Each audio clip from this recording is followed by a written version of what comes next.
God save the Philippines! Pilipinas!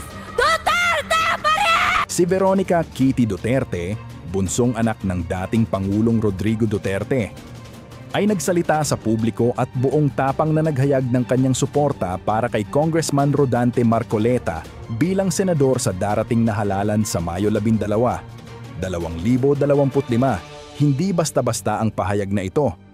Isang boses ng kabataan at simbolo ng suporta mula sa pamilyang kilala sa matatapang na paglilingkod po sa bayan. Mga kababayan, palakpakan po natin at i-welcome si Miss Kitty Duterte!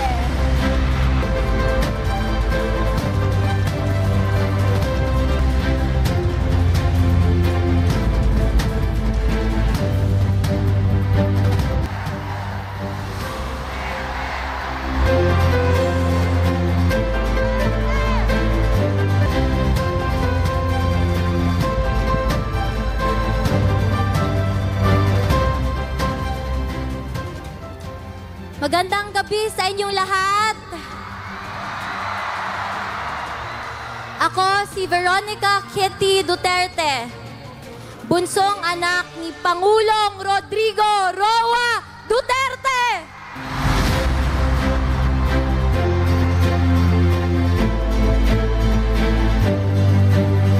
Unang-una, nagpapasalamat ako kay Tito Rodante Marcoleta sa pag-imbita sa akin at sa mama ko ngayong gabi.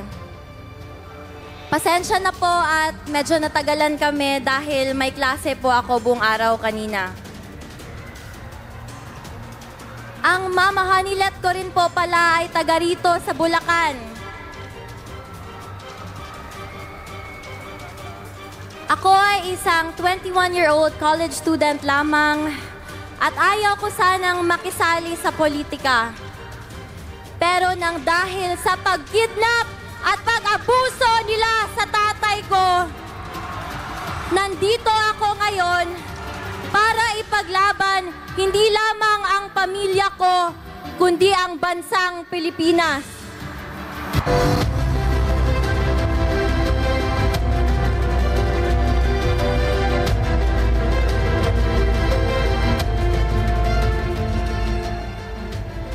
Noong isang gabi, nagsalita ako sa rally sa Quezon City.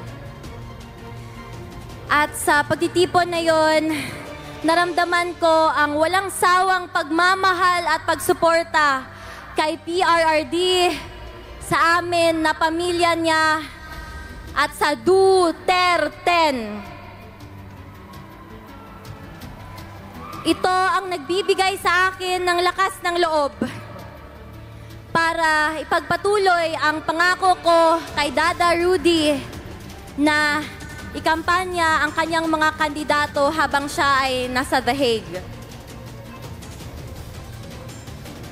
Bago ako umalis ng The Hague, may bilin ang Dada Rudy ko sa akin. Sabi niya, "No guts, no glory."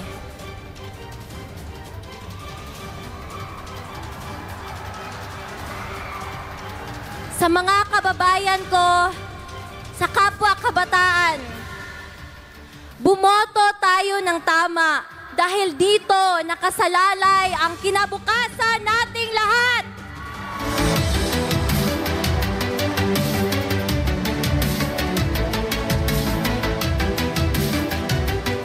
Kailangan natin ng abogado na may prinsipyo, paninindigan at integridad sa ating legislative branch sa gobyerno natin. Tito Rodante Marcoleta, my senator. Number 38 sa balota.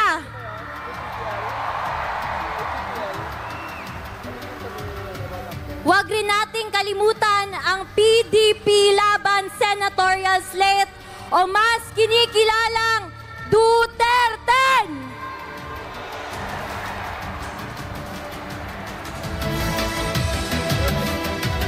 Iaabot ko muli ang mensahe ni Tatay Digong sa bawat Pilipino. Sabi niya, My love for my country is what brought me here. There was never any personal agenda involved. Mahal niya ang bayan niya. Yun lang po at maraming salamat. God save the Philippines! Pilipinas! Duterte pa rin!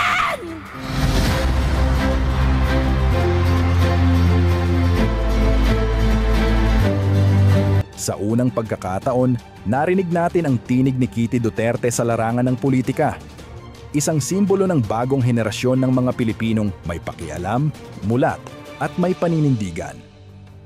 Ang kanyang endorsement ay nagpapakita ng tiwala at paniniwala sa kakayahan ni Marcoleta na ipaglaban ang interes ng bayan, lalo na sa usapin ng karapatan, serbisyo publiko at makabayang advokasya. Bago ako umalis ng The Hague, may bilin ang Dada Rudy ko sa akin. Sabi niya, no guts, no glory.